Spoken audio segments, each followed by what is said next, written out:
of Yoga. Welcome to the Institute for Personal Development, Kriya Yoga Ashram, where total consciousness is the new frontier. Kriya Yoga is union of the individual with the divine. Join us as we explore the practices to initiate this process. Good morning. Welcome to the Voice of Yoga. Let's talk consciousness. I am your hostess, Lisa Winton, and with me is Kenny Toy, also known as Swami Jayananda, founder of the Institute for Personal Development, located here in Hampton, New Hampshire. Good morning, Swami. Thank you for being here today. How are you? Good morning. I'm doing pretty good today. How about you? I'm doing great today, too. Thanks for asking. And we'd like to thank you all for tuning in. Today on The Voice of Yoga, we will talk about the 7 days of the week as the template for the progression from sense to soul, symbolized by the procession of Monday to Sunday. Listen as we discuss the stages in development to initiate the progressive cycle which induces the God experience. In this podcast, we will explore the 7 days of the week as the stepping stones found in the effortful work of concentration, becoming the effortless flow state of meditation. Welcome to the Voice of Yoga. We are talking consciousness. Join the Kriya Yoga Spiritual Advance to get the light in your soul and be the one. So the title of today's podcast is Rising into Sabbath Consciousness. Now, we've been talking a lot about rise. What do we mean about rising into Sabbath consciousness? Well, again, I think it's just another way of us saying graduating from thinking with 5 corporeal senses to knowing with 7 spiritual senses. As we stated, using the days of the week starting with Monday or Moon Day, and then adding the additional information to expand on the symbol, which opens the trail to follow. We use the Cretan labyrinth, which is a 7-circuit labyrinth, as the template. The difference between a labyrinth and a maze is a labyrinth has one way in and one way out, and a maze is said to be a labyrinth that lost its lines or borders. We can wander aimlessly in a maze, as well as in a labyrinth, but with knowing and doing, consciousness rises and expands. There's a difference between mastering the modes of thinking and developing spiritual sense, rather than denying the testimony of the senses and declaring life is perfect. One of the goals here is to live above corporeal sense and correct it, which requires self-control and self-mastery to shift identity from a mental material basis to a spiritual basis. So let's talk more about living above corporeal sense. What does that look like and how do we correct it? Yeah, how we think is what we become. Consciousness is experience. And so part of this practice is understanding how everything is working. We have the capacity to think with 3 different modes of mortal thought and also to allow divine mind to do its knowing and awareness.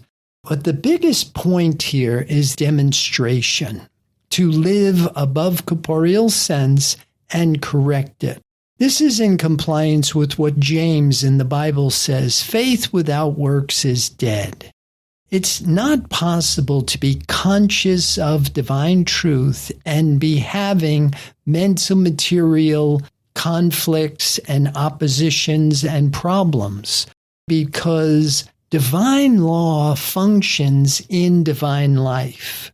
Never do the two meet. Either you think you are a finite mortal being, or you know the truth, life is perfect, whole, complete. And so it becomes the idea of insanity, doing the same thing, expecting a different return. Unless we are demonstrating divine law with scientific certainty, we have to know we're not conscious of the divine principle. And yet, at the same time, what are the things we can do to induce this God experience? How do I get divine truth in my consciousness? And without understanding the importance of mastering the modes of mortal thinking before you can walk reason through the open door of revelation, your chances of doing this are diminished enormously. Well, Swami, you had talked about this would require self-control and self-mastery to shift identity from a mental material basis to a spiritual basis. How would we start to work with self-control and self-mastery?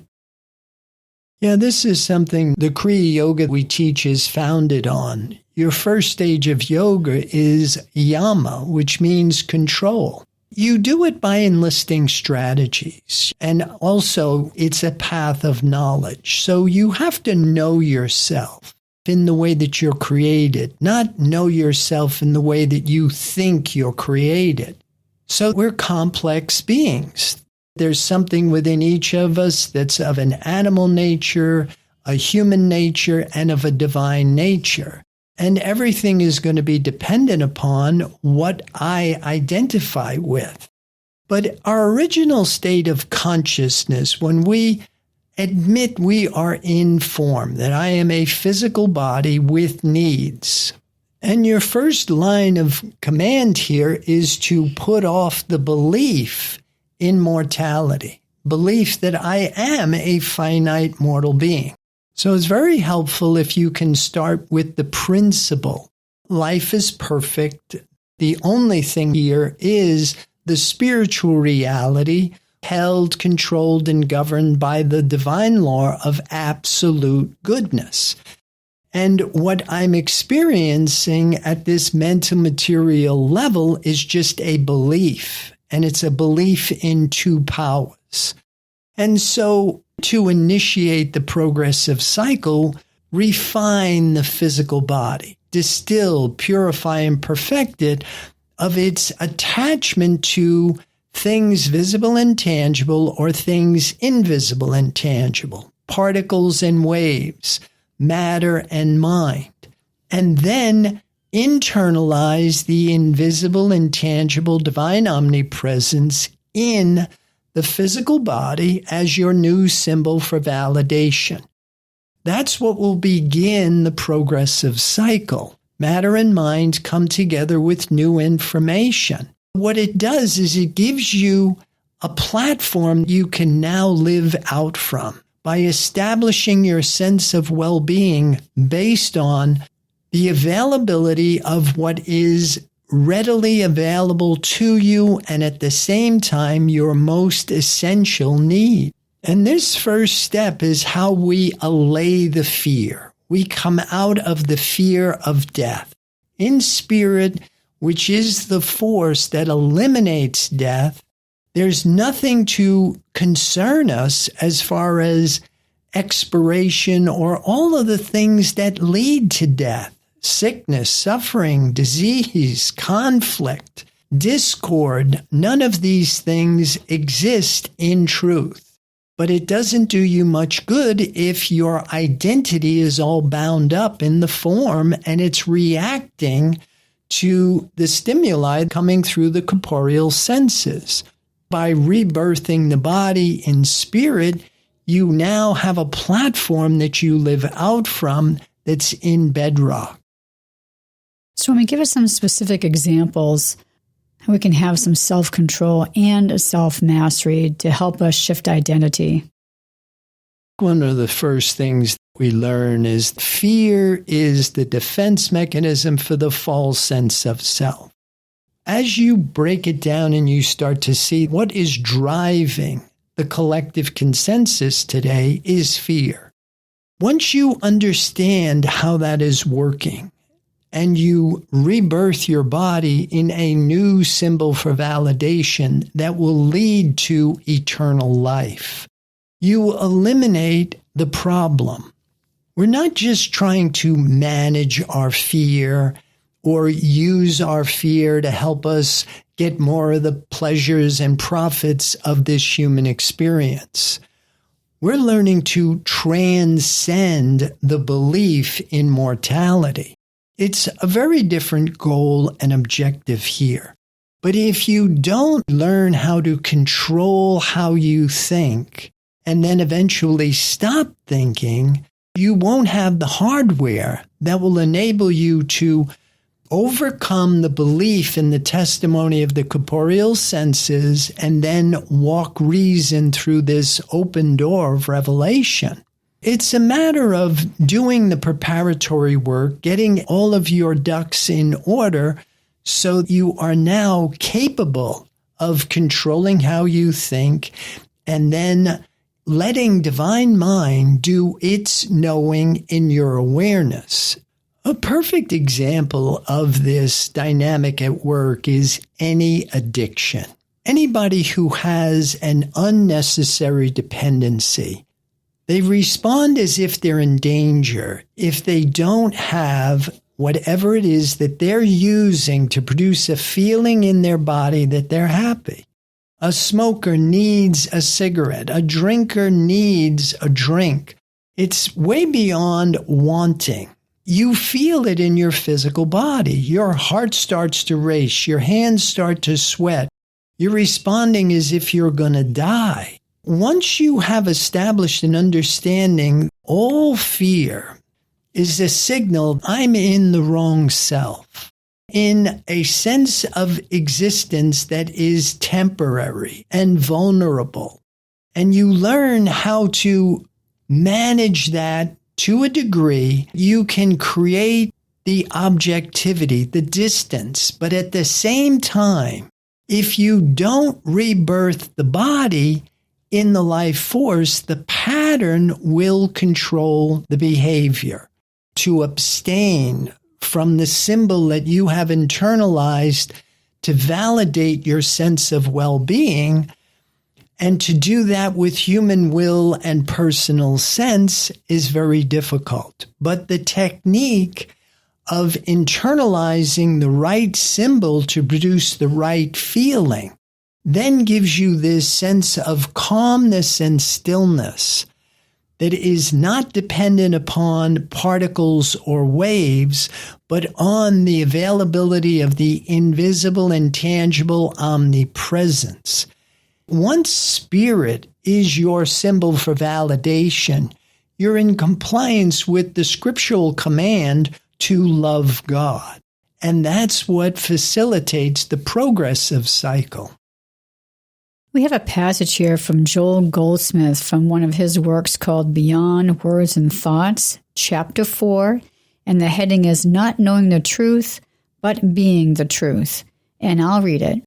This revelation is the proof of the message that there must come a rest to my people. There must come a rest from the activity of the mind, taking thought for our life, fearing for our life, constantly knowing the truth in order to avoid some experience. There must come a Sabbath, and in this Sabbath we live by grace, because then we do not know the truth, but truth reveals itself to us, and we become the truth. It is not an activity of the mind, it is soul revealing itself. End of the quote. Swami, your thoughts here? Well, like we're saying, a Sabbath comes at the end of the week. There's a lot of things that have to be in place before we are able to come out of the activity of the mind. And like he says, it is soul revealing itself. This happens in sequential stages. I become conscious of the divine creation. I am reborn of spirit. I have developed human intelligence. I'm able to make conscious choices based on mental functions, perception, reason, memory, intuition. And then I have overcome this world. I am no longer affected by corporeal sense functioning in human consciousness.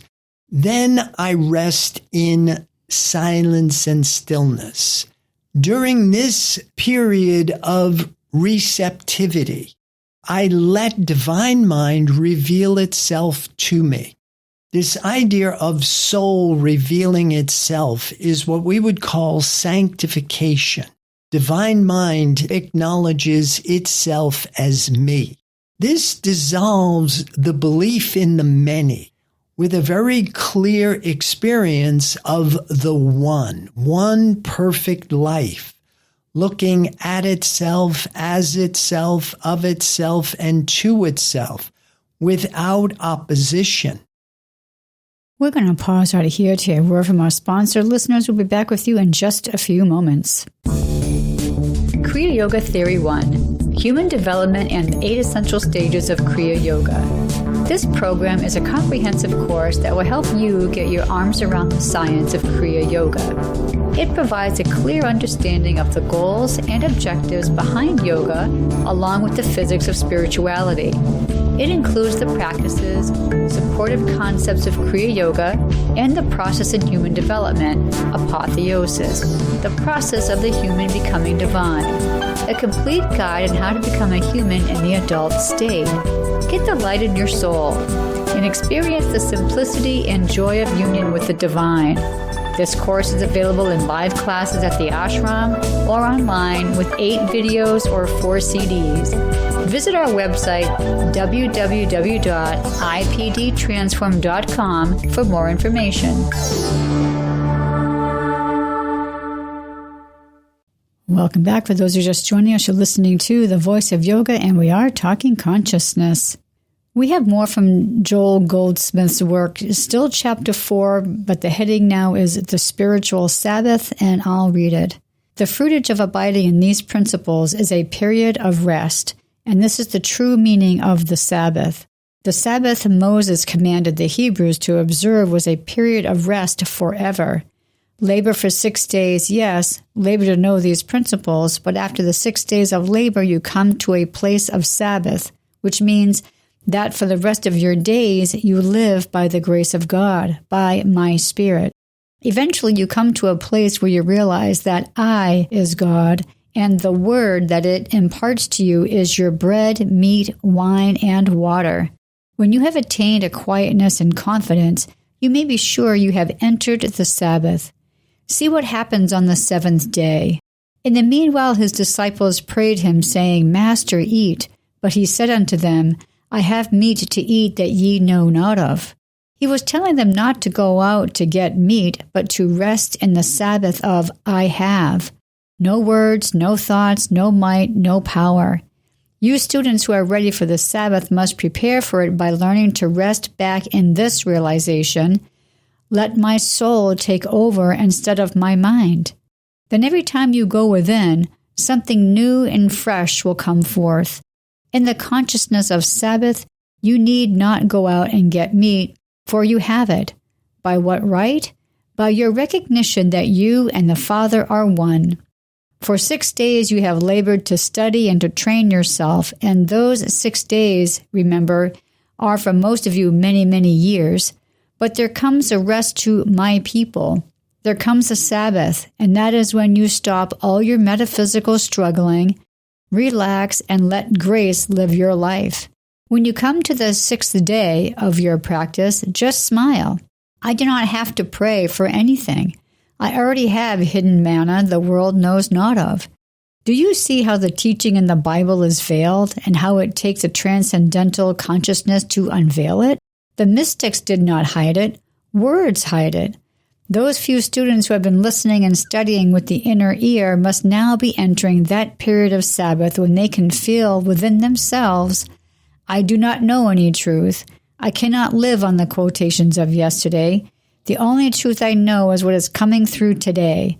As far as I am concerned, I am living in the period of unknowing in which every day I go within to receive the manna for that day, to listen for thy voice.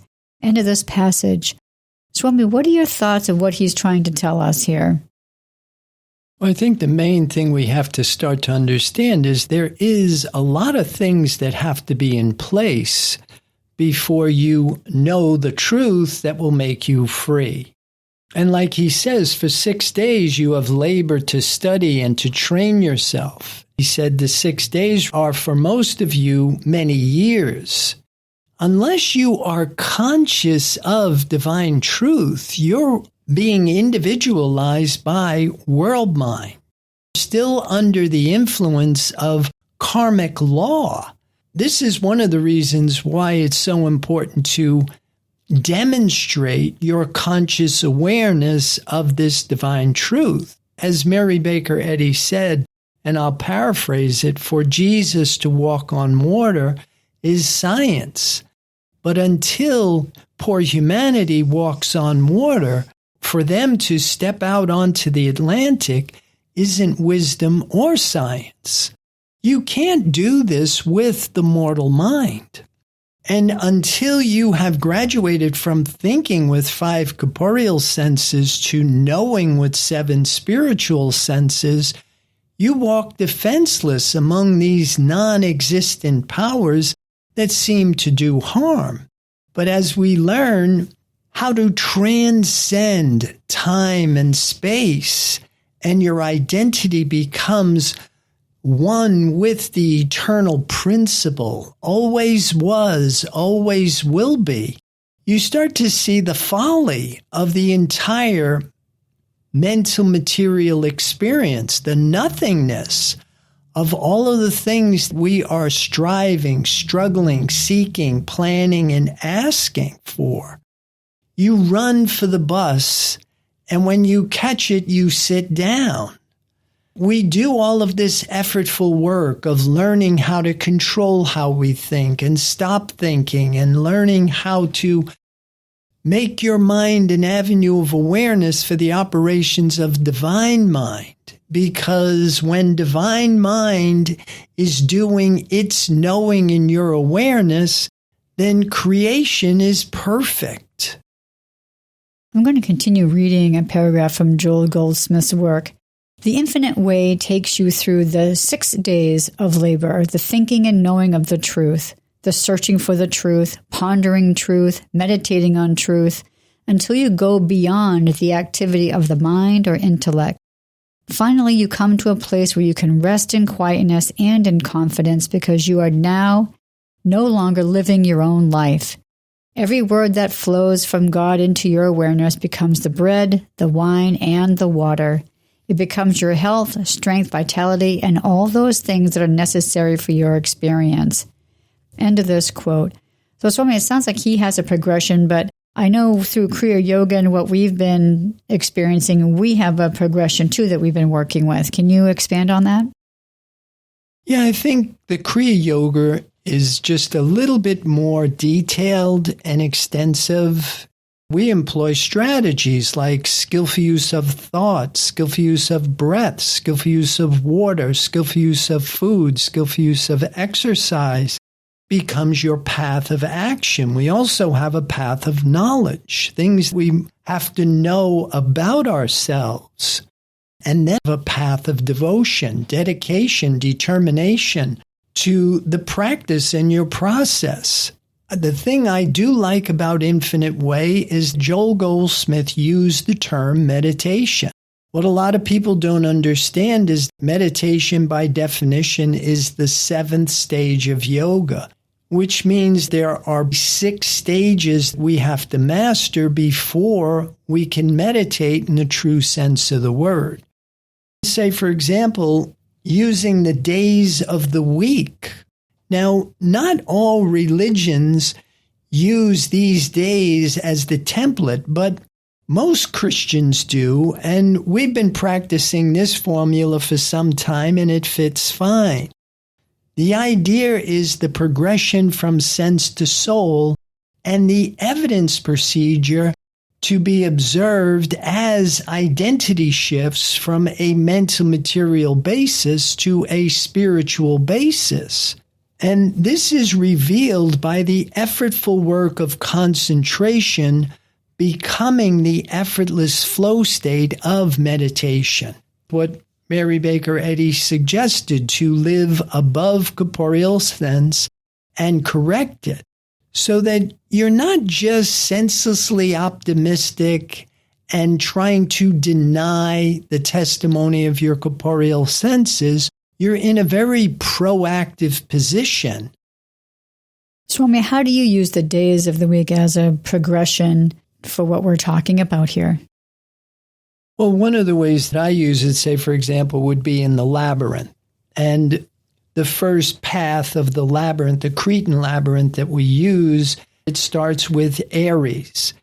And part of your path of knowledge is knowing what Aries represents. Remember, these are symbols, which is not the same as a sign. A sign is equal to something, but a symbol is greater than equal to.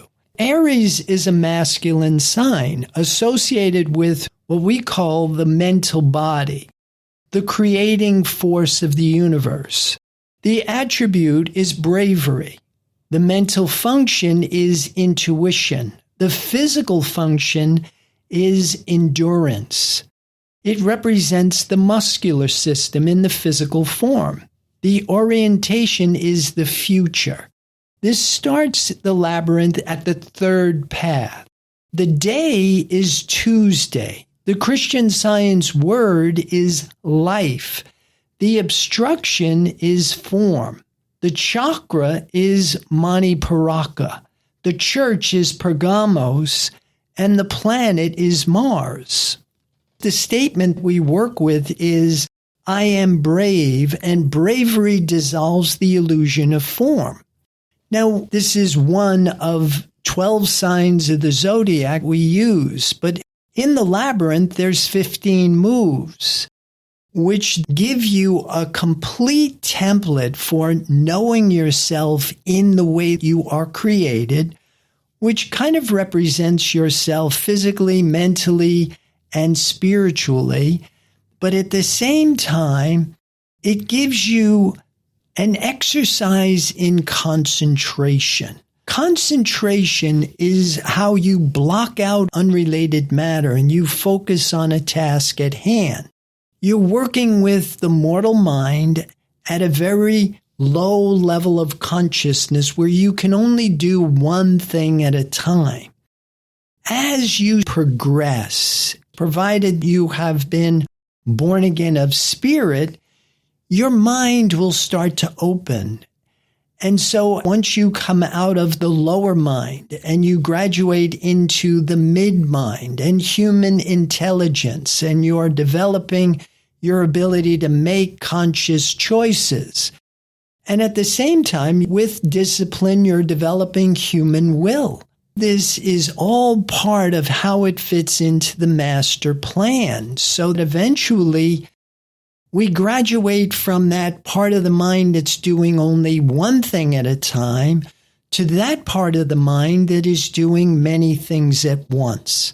Like the part of your mind right now that is controlling your heart rate, your blood pressure, your body temperature simultaneously, which is a step above sense level awareness, until you are able to stop thinking with 5 corporeal senses and you start knowing with 7 spiritual senses. And this is when you are in that part of the mind that is doing everything at once. In spirit, there's no time, no space, no matter and form. There's no concept and belief, no thinking. Spirit does not perceive the duality of the mental material world of energy. Spirit rests in absolute wholeness without opposition.